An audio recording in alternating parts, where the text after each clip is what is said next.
Meu nome é Luiz Felipe, esses aqui são os integrantes do meu grupo, e nesse vídeo eu vou apresentar o trabalho sobre a criação de um cluster do MongoDB via Docker.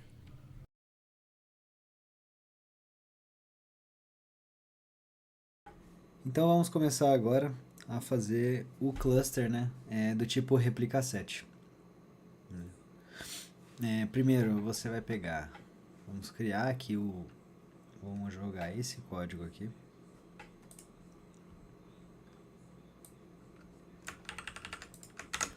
Esse código aqui, para ele criar a imagem do nosso Mongo.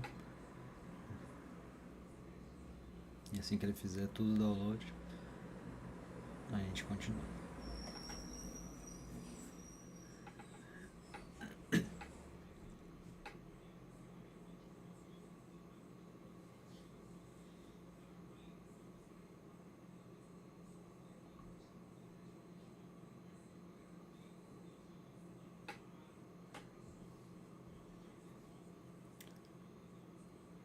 Assim que ele criar aqui a imagem, a gente vai dar um stop aqui na imagem, porque a gente vai criar outra.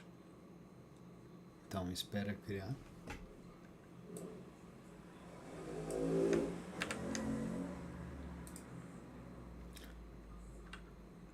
Aqui a gente vai criar 4 nós, tá? A gente vai criar 4 nós, sendo o primeiro deles o Mongo 10, certo? Ele já vai estar aqui sendo criado. O próximo vai ser o Mongo 20.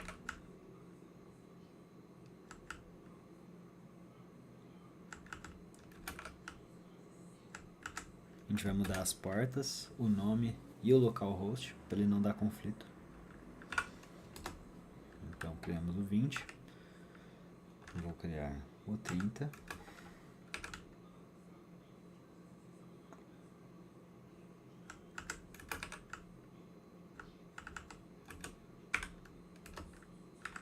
E o 40.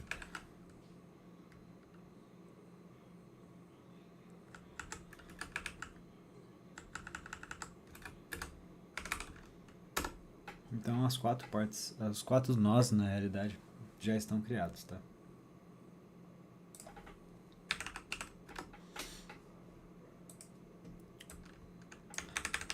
Agora o próximo código vai ser para verificar a instância, tá? Então a gente vai executar o Mongo 10. A gente vai copiar o Connection To para a gente poder conectar depois no nosso MongoDB Pass.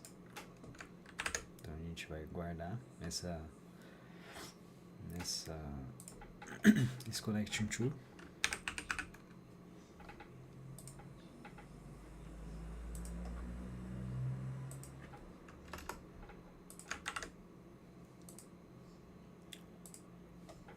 Depois que fez isso, a gente verifica o container com esse código aqui.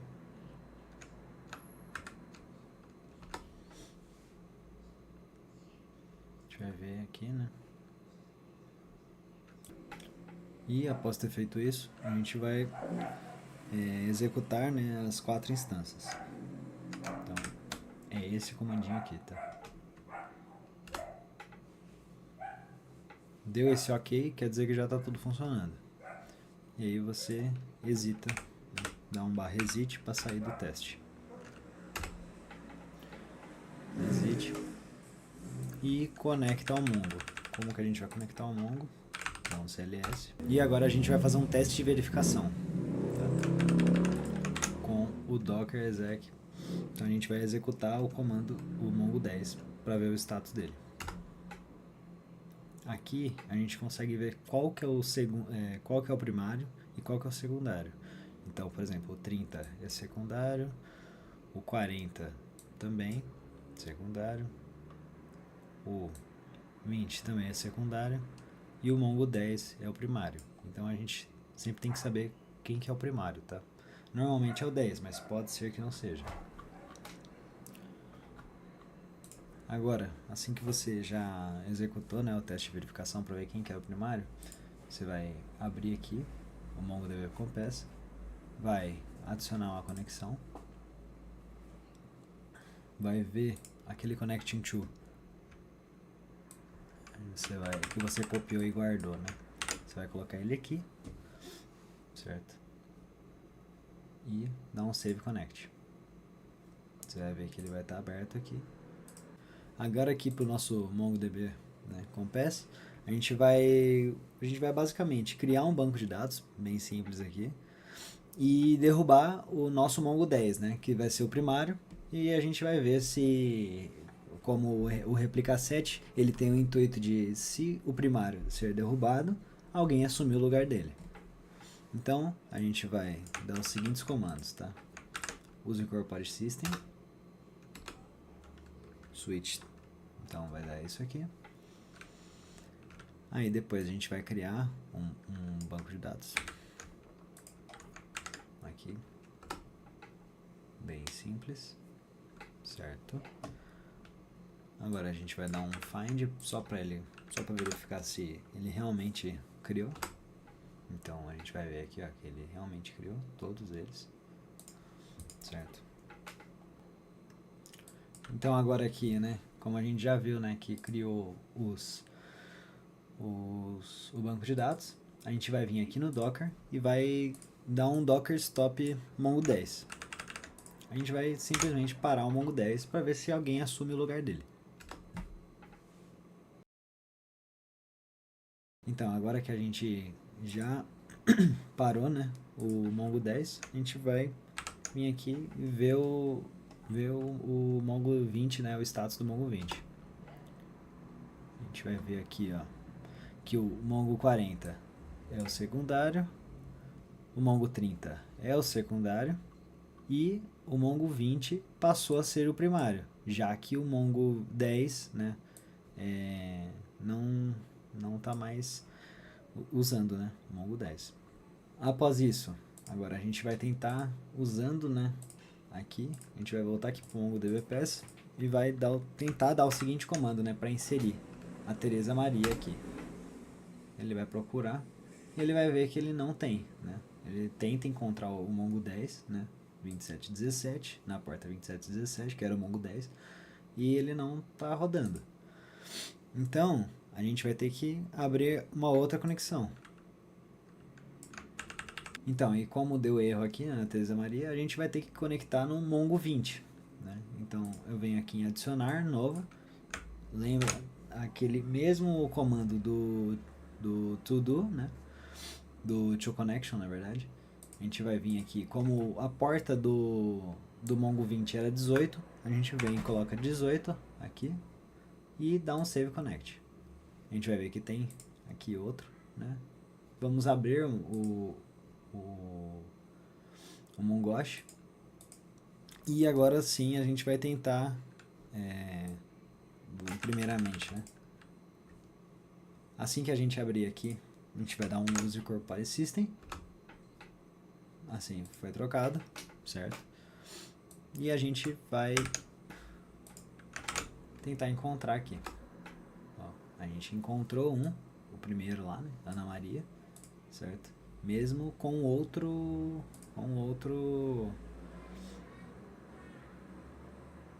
nó, né? Agora que a gente encontrou, né, o primeiro, né, deu um find one aqui, ele achou a Ana Maria. Agora eu vou tentar inserir a Teresa Maria de novo, né? E aqui você vai ver que ele vai inserir normalmente. Inclusive, agora a gente tenta encontrar todos aqui. E a gente vai ver, ó, Ana Maria, Maria José, José Silva, todos, inclusive a Teresa Maria, mesmo derrubando o Mongo 10. Agora a gente vai inserir o Mongo 10 de novo. Então agora aqui no Docker,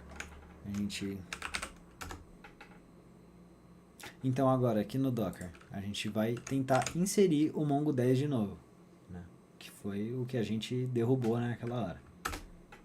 Inserindo o Mongo, a gente vê o status do Mongo 20, né? Então, Mongo 40, secundário. Mongo 30, secundário. Mongo 20 é o primário agora. E, por fim, o Mongo 10 é o secundário. Como o Mongo 10 saiu e depois voltou, o 20 passou a ser o primário. Mas o Mongo 10 não deixou de existir, ele só estava inativo e agora passou a complementar os nós de novo. Então é isso, né? Agora vai ter um vídeo, né, um mini podcast aí do que é o cluster e quais são os tipos dele.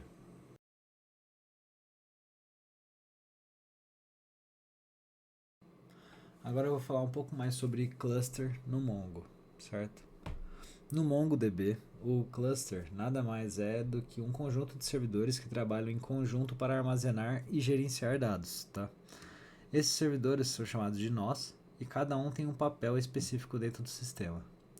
Existem três tipos principais de cluster que você vai encontrar no MongoDB: o replica set, o sharded cluster e o cluster atlas, que é baseado na nuvem. Vamos falar sobre cada um deles. Começando pelo replica set. Esse tipo de cluster é voltado para alta disponibilidade. Funciona assim: você tem um servidor principal chamado de nó primário, que é responsável por receber todas as operações de escrita. E ao redor dele existem outros servidores chamados de nós secundários, que fazem cópias exatas do que está no primário, né? A vantagem: se o servidor principal cair, algum dos servidores secundários automaticamente assume o controle, garantindo que o sistema continua funcionando sem interrupção. Esse mecanismo é conhecido como failover automático e é um dos grandes pontos fortes do MongoDB.